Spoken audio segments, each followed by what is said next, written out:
My mother smiled at me like I'd just asked her to donate a kidney and said, "Sweetie, we raised you. We did our part." I had just asked her to watch my daughter for one afternoon so I could attend the most important job interview of my life. This after, I had co-signed her business loan, paid off her car, and quietly covered her property taxes for 3 years running. So I hung up, opened my laptop, and started making changes they never saw coming. This is where it actually begins. The notification came on a Tuesday morning while I was standing in the kitchen in my pajamas, trying to get my 4-year-old, Lily, to eat scrambled eggs she had decided she hated despite eating them every single day for 6 months. My phone buzzed on the counter. I glanced at it. One sentence from HR. "We'd like to schedule your final round interview for Thursday at 10 a.m. Please confirm your availability." Thursday. 2 days away. I stood there holding a spatula, reading the sentence 4 times. Final round.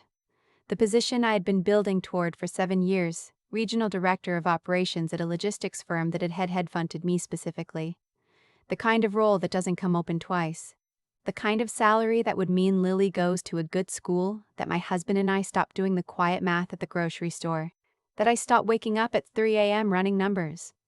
The problem was my husband, Ray, was in Denver on a job site until Friday. He worked construction project management and his company didn't do remote. He couldn't leave. I understood that. What I needed was 4 hours on a Thursday morning. That was it. 4 hours. There was only one option. My mother. I want to explain something before I tell you what happened next, because if I don't, the rest of this won't make sense. My mother is not a monster. She's not obviously cruel. She's the kind of woman who brings casseroles to church fundraisers and posts about gratitude on Facebook and uses the word blessed unironically. She is also, beneath all of that, a woman who has spent my entire adult life treating my stability as something she was personally entitled to benefit from. I grew up in rural Ohio, the oldest of two. My brother Kevin is 3 years younger and has always been what my family calls sensitive, which is the word they use when someone is unreliable and they love them too much to say it plainly. Kevin dropped out of community college twice, lived at home until he was 28, and has cycled through jobs the way other people cycle through streaming services, always canceling before anything gets good. I left at 18 on a partial scholarship and worked 2 jobs to cover the rest. I graduated, got hired, got promoted, moved to Cincinnati, met Ray, had Lily. I built something real, and every time I did, my family treated it like a shared resource. It started small. Money for Kevin's truck repair. A loan to my mother when her salon business hit a rough patch. $600 that became $1,200, that became the understanding that I was just the family member you called when something needed fixing. I told myself that's what family does. I told myself I was lucky to be able to help. Then came the loan. 4 years ago, my mother decided to expand the salon. She had a vision for a second location, a bigger space, better equipment. She had a business plan she'd written herself on notebook paper and a banker who told her she was a great candidate but needed a co-signer with a stronger credit profile. She called me on a Sunday afternoon. I remember standing on my back porch, watching Ray push Lily on the swing set we'd just finished building. My mother's voice was warm and certain when she asked, like it was already decided. I co-signed a $47,000 business loan. The second location opened. It struggled. My mother blamed the location, then the economy, then a competitor who opened nearby. Within 18 months, the second location was closed. The loan was still very much open, and the payments, which my mother had promised she'd handle, started coming in late, then not at all. I covered 6 months of payments before I sat her down and restructured the whole thing. I set up an automatic transfer from her main checking account to the loan account so she couldn't let it slip. I put myself as the backup payer to protect my credit. I became, in effect, the silent financial manager of her entire situation. She thanked me every single time. She told her friends at church what a good daughter I was. She said it with pride, like my competence was something she'd personally grown. The car came later. Her old one gave out. I didn't buy her a car, I want to be clear about that. But I did give her mine when Ray and I upgraded, because she said she couldn't afford even a used replacement, and Kevin couldn't help. And what was she supposed to do? Not get to work. So she drove my old Civic, and I made a mental note that I had given up something real, and I filed it away in a place I didn't visit often. The property taxes were the quietest one. She mentioned offhand one October that she wasn't sure how she'd cover them that year. I said I'd help. I meant once. It became 3 years in a row. She stopped mentioning it and just let it happen, which is how you know something has shifted from gratitude into expectation. So when I called her on that Tuesday morning, I wasn't asking for a favor in a vacuum. I was asking the woman whose loan I carried, whose car I'd given away, whose taxes I paid, to watch her granddaughter for 4 hours so I could try to build a more secure life for my actual family. I called at 9 a.m.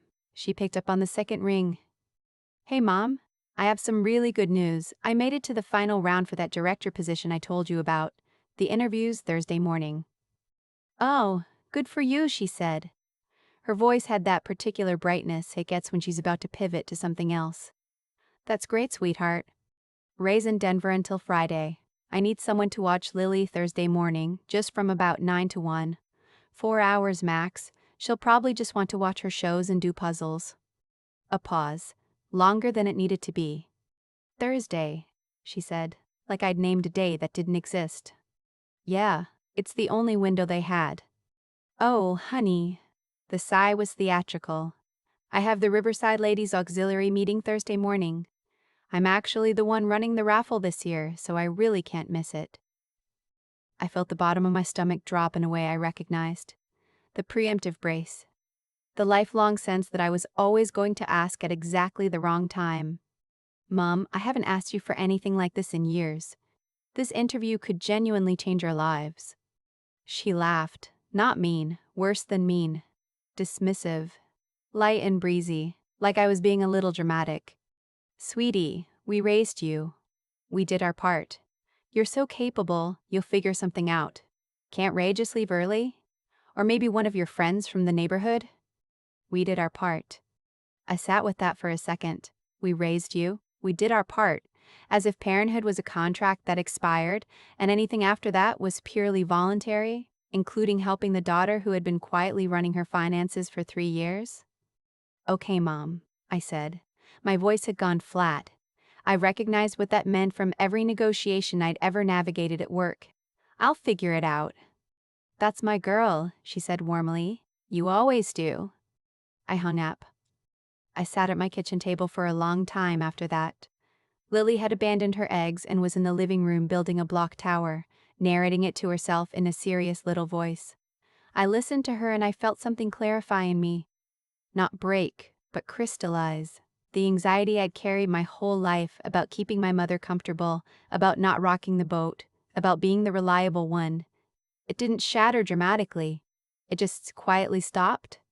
I thought about the loan, about the 6 payments I'd covered without being asked, about the car I drove away from, about 3 Octobers of property taxes I paid while my mother accepted them the way you accept mail. Like, of course it's just going to keep coming. And I thought about the word part. They'd done their part. I picked up my phone. First call, a professional childcare service Ray and I had looked up once when we were considering options during a work conflict. I booked a licensed, bonded caregiver for Thursday morning. The cost was significant. I paid it without hesitating.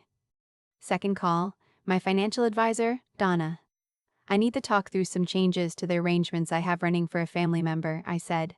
"Can we meet this week?" She could. Third call, I didn't make yet, but I pulled up the documents on my laptop and started reading what I'd signed 4 years ago. The interview on Thursday was sharp and focused and, I think, the best I've ever performed in a professional setting. There's something that happens to me under pressure when I stop caring about managing other people's feelings. Everything just gets clear. When the panel asked how I handled situations where the people I relied on didn't follow through, I answered honestly. I identify the gap quickly. I don't wait for a rescue that isn't coming, and I make the decision that protects the outcome. Sentiment doesn't enter into it at that point. The woman running the panel, a director named Claudette, smiled slightly. "And when someone tries to reverse the accountability onto you?" "I let the record speak," I said. "I find that facts are more durable than feelings in those situations." I left the building feeling hollow in the good way, like something heavy had been put down. That evening, my mother called. I let it ring. She texted an hour later. Just checking in. How did the interview go? Thinking of you. The next morning, she called again. I listened to the voicemail while I was making Millie's lunch. Hi, sweetheart. Just wanted to hear your voice. Let me know how it went. Oh, and your Aunt Patricia mentioned she needs a few $100s for her car registration. I told her you've been so generous lately, maybe you could help. Call me back. I deleted it. What I did that weekend was quiet and thorough. I called Donna and we talked through the loan situation in plain terms. As co-signer, I had rights and responsibilities, and I had options. My mother had been inconsistent on payments for over a year, which meant I'd been covering the gap while she had, as far as I could tell, no real plan for the remaining balance. I asked Donna to help me understand my legal exposure and what restructuring would look like. Then I went through my own records. I had kept a spreadsheet, not because I planned to use it for anything, just because I'm the kind of person who tracks things. 3 years of property taxes, 6 months of loan payments, the car, which I had not put a dollar value on at the time but which was worth something real. When I added it up, the number surprised even me. Not because it was enormous by some abstract standard, but because of what it represented, how much I had quietly redirected from my own family's future into propping up a situation that was not getting better.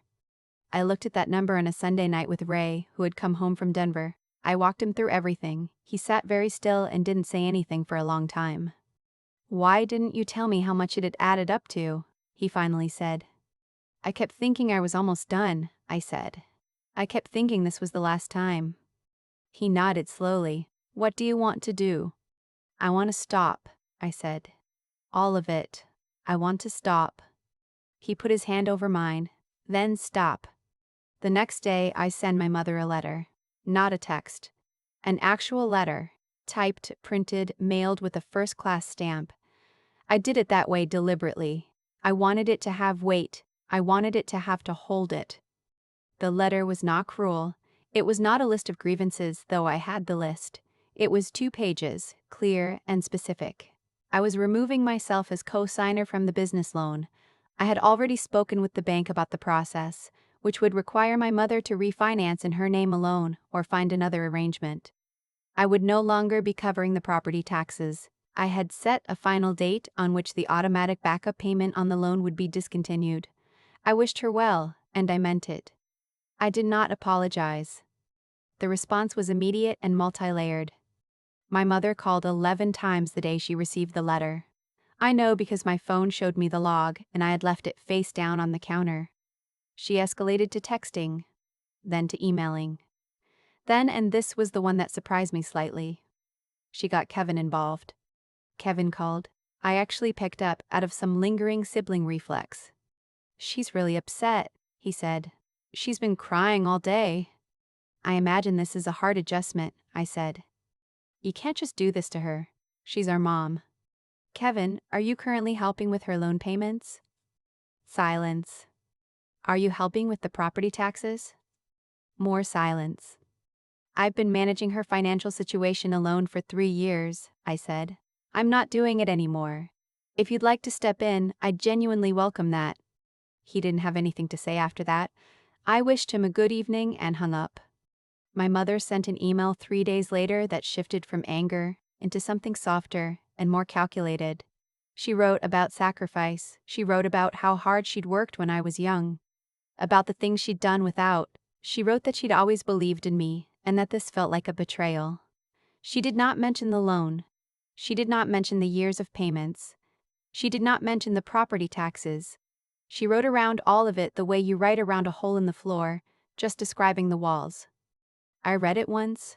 I forwarded it to Donna for the file. I did not reply. Here's the thing I had to learn to sit with. There is a specific kind of manipulation that comes disguised as love, and it works best on the people who are most capable. My mother did not set out, I think, to exploit me. She set out to lean on me, and then she leaned harder and harder, and she stopped noticing the leaning because I never said anything. The fact that I had been a willing participant in my own financial depletion did not make what she was doing acceptable. It just meant I had to stop expecting her to fix what I was the one who needed to fix. The job offer came through on a Wednesday. Regional director. The salary made me sit down. I called Ray first. Then I sat quietly for a while. Then I texted my mother. Got the job. I'm well. Please understand that I wish you the same. She called back within 4 minutes. I didn't answer. Over the following weeks, things settled into a new shape. My mother found a financial counselor, which I know because Kevin mentioned it in passing during a text exchange about an unrelated thing. Our grandmother's birthday. I don't know what that counselor told her. I hope it was honest. Kevin, to his credit, surprised me slightly. He picked up some additional shifts at his job and started helping my mother with small expenses. It wasn't much. It was more than nothing. I didn't congratulate him for doing the baseline thing, but I noticed. I stopped carrying the anxiety I'd had since I was a teenager. It didn't disappear overnight. It was more like a sound I'd lived with so long I'd stopped hearing it, and then one day I noticed the silence. I had fewer Sunday night spirals. I slept better. I had more patience with Lily, which was the one that mattered most to me. About 2 months after I sent the letter, a card arrived in the mail. My mother's handwriting, a plain white envelope. I opened it at the kitchen table while Lily ate an after-school snack. It was a birthday card, even though my birthday wasn't for another 6 weeks.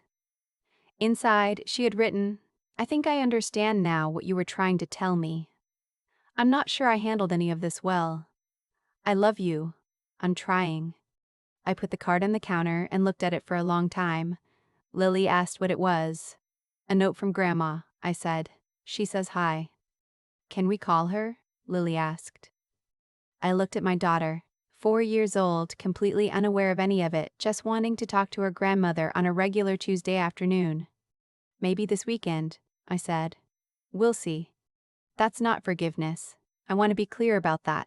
Forgiveness isn't something I owed because she sent a card, or because she was trying, or because I'm her daughter and that's supposed to mean something automatic. But there's a version of the future where my mother and I have a relationship that is honest about what it is. Where I'm not a resource she manages and she is not someone I'm propping up. And I don't think that future is completely closed.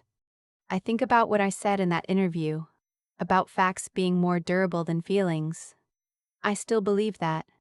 The facts of what happened, the money, the years, the afternoon she couldn't give me 4 hours, those are real, and they don't disappear because someone sends a card. But the other fact, the one I am still learning to hold at the same time, is that I built something real. I built a career, a family, a life where my daughter will not inherit my particular kind of exhaustion. I stopped being the person everyone else drew from, and whatever comes next, with my mother, with Kevin, with any of it, it happens on terms I actually agreed to. I got there by finally letting the version of myself that kept saying yes run out of road. The day I realized she had no leverage over me anymore wasn't dramatic. It was a Sunday morning. Lily was drawing at the kitchen table, Ray was making coffee, and my phone buzzed with a text from my mother about nothing in particular. Some neighborhood news she thought I'd find interesting. And I just read it and thought, okay, not warm exactly. Not cold. Just okay. Just okay. Just a text from a woman who is not my problem anymore, who I hope figures it out, who I will not be funding while she does. That morning I poured my coffee, sat down next to Lily, asked her what she was drawing, and listened to her explain it for a full 6 minutes without looking at my phone once. That was the beginning of the rest of it. There's a moment I keep coming back to. Not the phone call, not the letter, not even the day the offer came through. It's the Sunday morning, maybe 3 months after all of it, sitting at the kitchen table with Lily while she explained a drawing to me for 6 full minutes.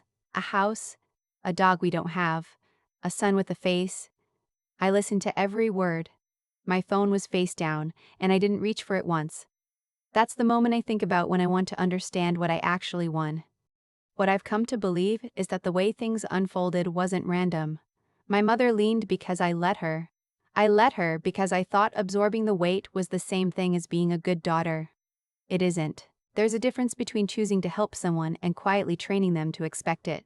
I crossed that line somewhere around year 2 and didn't name it for another 2 years after that. The consequences of that, the loan, the taxes, the car, the call where she told me they'd done their part, those were the natural result of a dynamic I had helped create.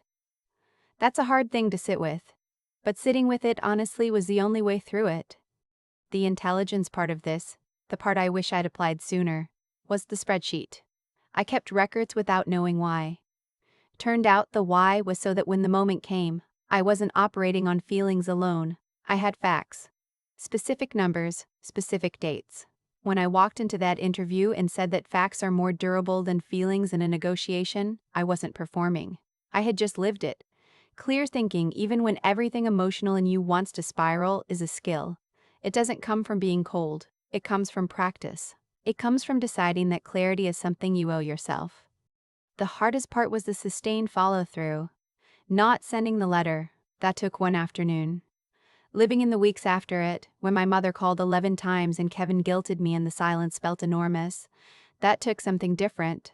That took the kind of steadiness that doesn't look dramatic from the outside. It just looks like not picking up the phone. It looks like reading a voicemail once and deleting it. It looks like Ray putting his hand over mine and me not needing him to say anything else. Endurance in these situations is unglamorous. It doesn't feel like strength while you're in it. It just feels like making it to the next day. What I want for anyone who recognizes something in this story is not for them to cut someone off or send a letter or freeze a bank account. Those were my specific circumstances.